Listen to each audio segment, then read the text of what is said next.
another Tuesday Tidbit. How to keep hope during times of suffering.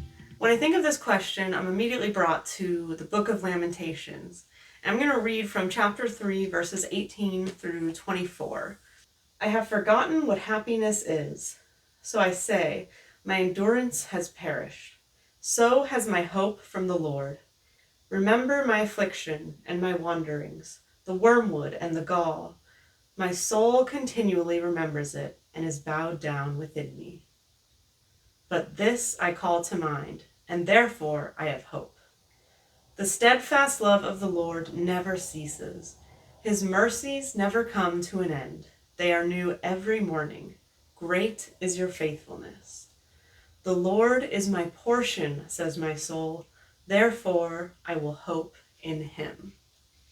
The definition of hope is a feeling of expectation and a desire for a certain thing to happen. In life, we have so many different hopes of different levels, right? We hope for certain career paths. We have hopes and desires of meeting someone and being in a relationship or having amazing friends.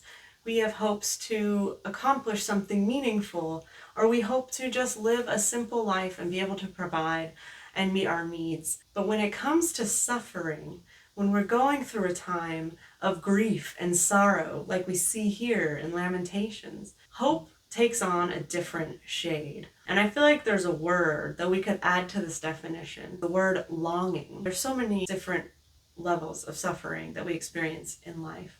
Perhaps you're facing a betrayal in your life. Your trust has been broken by those closest to you. You may be suffering a great loss and experiencing the grief. You may be experiencing suffering through physical ailments, through your health or emotional pain. In that place, there's this longing. There's this longing for things to be made right.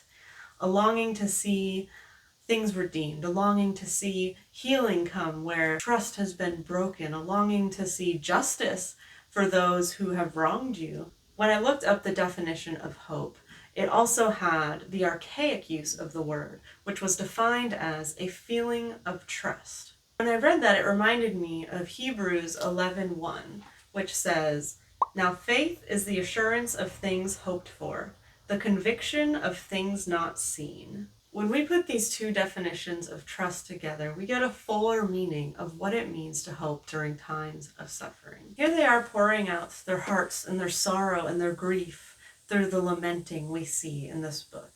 But in verse 21, there is a shift in focus. It says, "But this I call to mind, and therefore I have hope." Everything that they're enduring, being exiles in Babylon, losing their home, and being under the rule of this other nation. Yet despite all of that, they're able to shift their focus onto God, and they recall his steadfast love.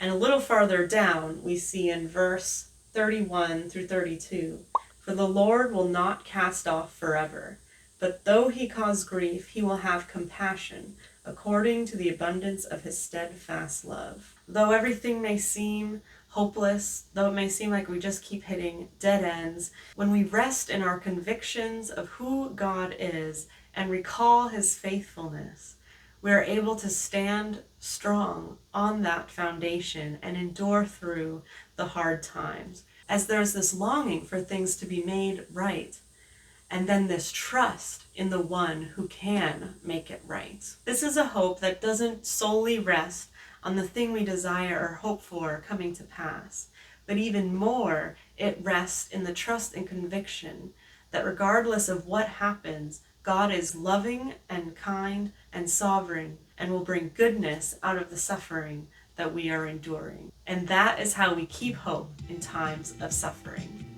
That is the Tuesday Tidbit for today. I hope it could be an encouragement to you. Please leave any thoughts and comments below.